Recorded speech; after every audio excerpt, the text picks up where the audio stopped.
Good morning. मैं doctor रोज़ी शाह। आज के अपने इस व्याख्यान में मैं आपको बीए थर्ड ईयर के फर्स्ट पेपर में इमाइल दुर्खीम के समाज में श्रम विभाजन के अंतर्गत सावयवी एकता के बारे में बताने जा रही हूँ।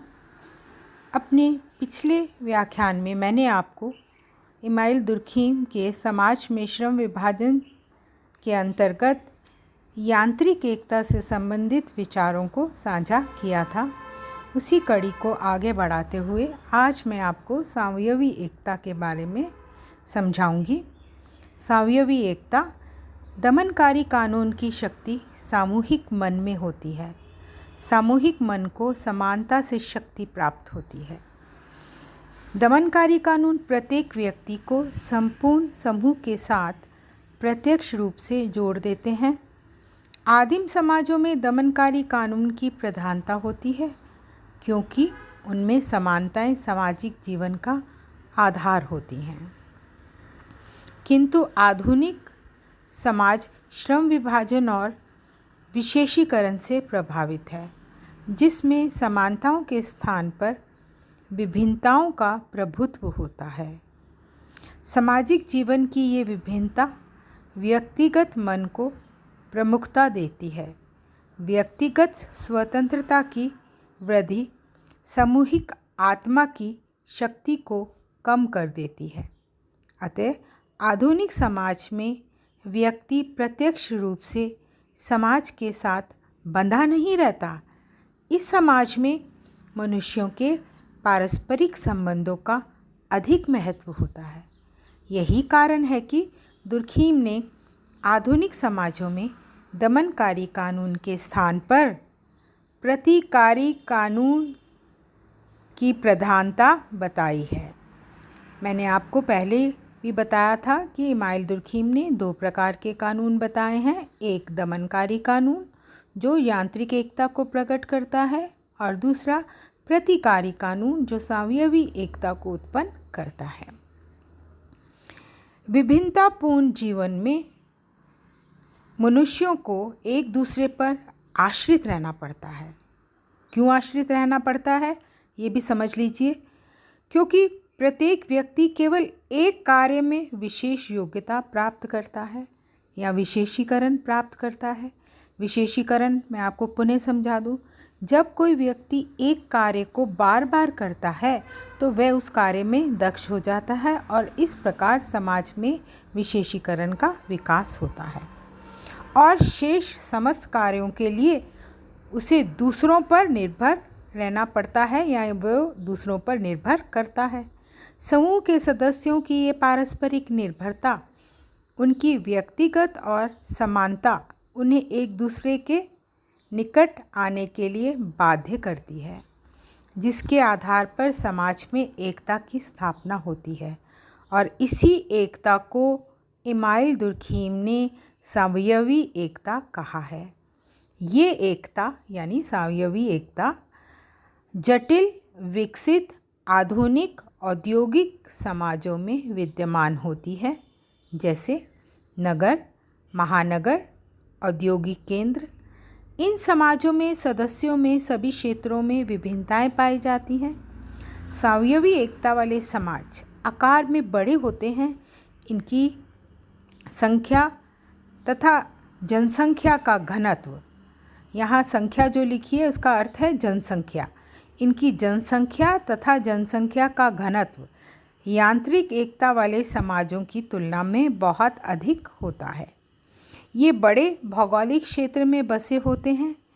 इन समाजों के सदस्यों की आवश्यकताएं बहुत अधिक होती हैं तथा भिन्न भिन्न प्रकार की होती हैं। इसीलिए सभी अपनी आवश्यकताओं की पूर्ति के लिए परस्पर एक दूसरे पर निर्भर रहते हैं। व्यक्तियों का स्वतंत्र व्यक्तित्व होता है।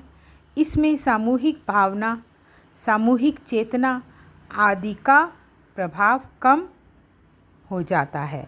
विभिन्न व्यक्ति एक दूसरे से अप्रत्यक्ष रूप से परस्पर निर्भर और संबंधित होते हैं।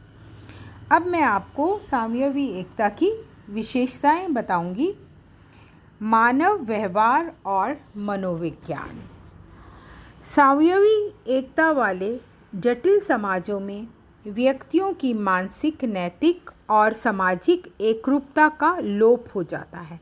समाज के सदस्यों की व्यक्तिवादिता और विशिष्टता में वृद्धि हो जाती है।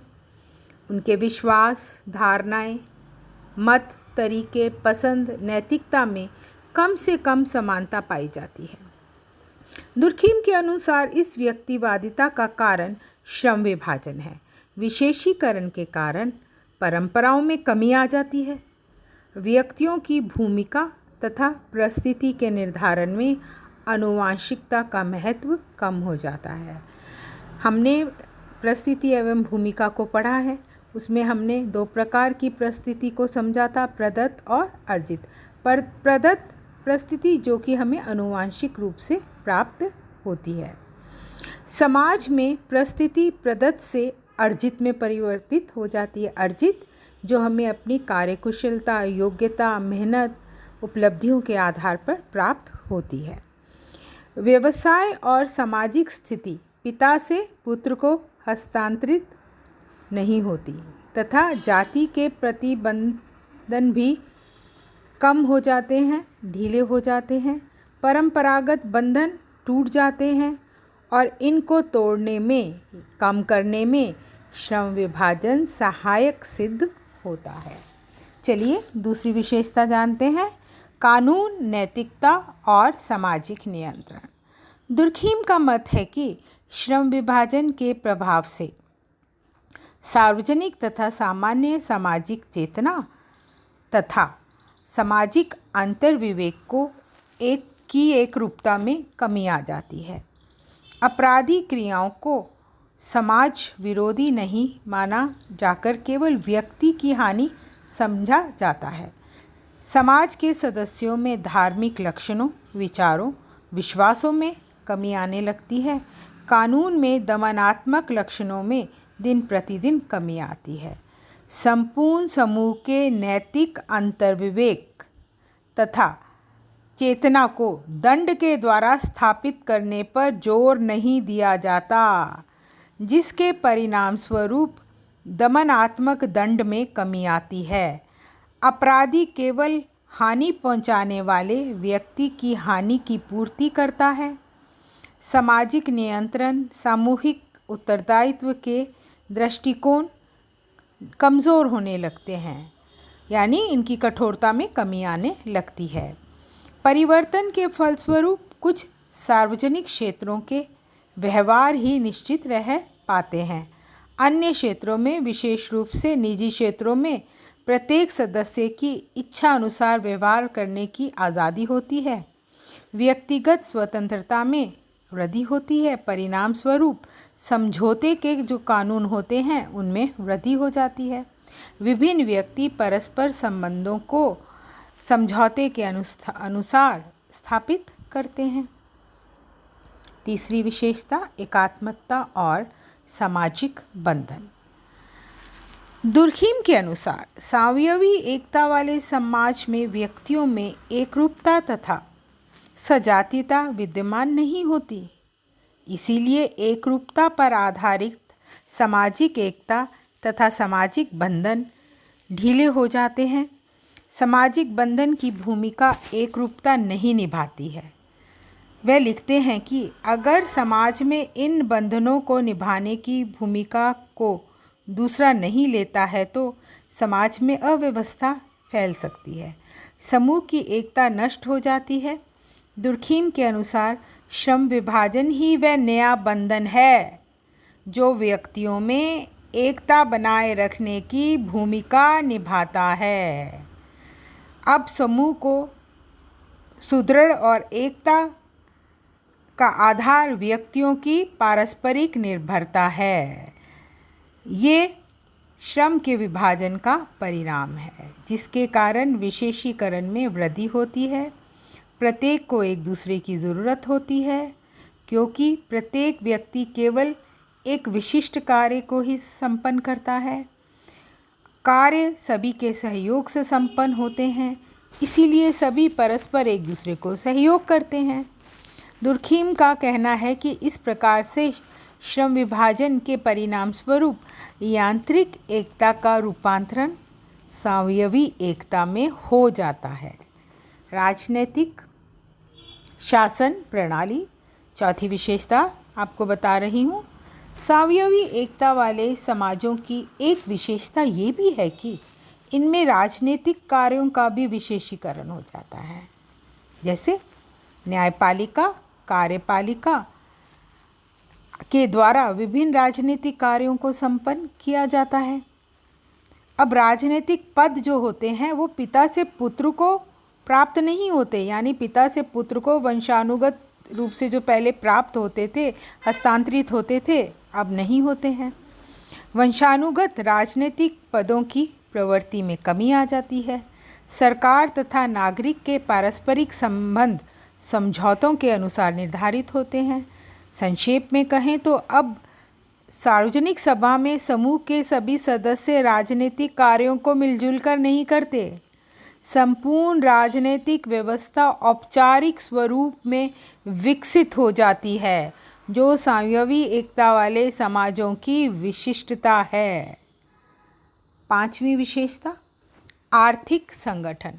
सावयवी एकता की एक विशेषता सभरणात्मक आर्थिकी से जो परिवर्तन होता है वह है आर्थिकी अधिशेष में परिवर्तन होना। पुनः बता दूं, सभरणात्मक आर्थिकी से आर्थिकी अधिशेष में परिवर्तन होना। और ये जो आर्थिकी है, ये आर्थिकी, इसे बचत की आर्थिकी भी कहते हैं। परंपरागत व्यवसायों के महत्व में कमी आ जाती है। व्यक्तिगत संपत्ति का महत्व बढ़ जाता है। आर्थिक व्यक्तिवाद में वृद्धि हो जाती है। बंद अर्थव्यवस्था के स्थान पर खुली अर्थव्यवस्था का विकास हो जाता है, जिसमें प्रत्येक व्यक्ति अपनी इच्छानुसार कार्यकुशलता, योग्यता, ईमानदारी के आधार पर कोई भी व्यवसाय कर सकता है। दुर्खीम लिखते हैं कि श्रम विभाजन के कारण वंशानुगत सामाजिक परिस्थिति तथा वंशानुगत विशिष्ट क्षमताओं का ह्रास हो जाता है। धर्म एवं विचारधारा। श्रम विभाजन का प्रभाव धर्म तथा विचारधारा की अनेक विशेषताओं पर पड़ता है। इनमें अनेक परिवर्तन दिखाई देने लगते हैं। बहु ईश्वरवाद तथा एक ईश्वरवाद का संक्रमण हो जाता है। इन महानगरीय तथा जटिल समाजों में ईश्वर का व्यक्तिकरण हो जाता है, निजीकरण हो जाता है। धर्म का क्षेत्र भी लघु से वृहद हो जाता है तथा धर्म का सार्वभौमीकरण हो जाता है। जनजातीय समाजों में विद्यमान स्थानीय तथा जनजातीय भक्तिवाद का ह्रास हो जाता है। समाज के स्थानीय धार्मिक विश्वासों का स्थान विश्ववाद तथा अंतर्राष्ट्रीयवाद ले लेता है। इस प्रकार विचारधारा में विश्व स्तर की भावनाओं का विकास हो जाता है। संक्षेप में कहें तो आधुनिक समाजों में विशेषीकरण बढ़ने से लोगों में कार्यों का विभाजन हो गया है और इसके फलस्वरूप सामाजिक विभिन्नता बढ़ गई है।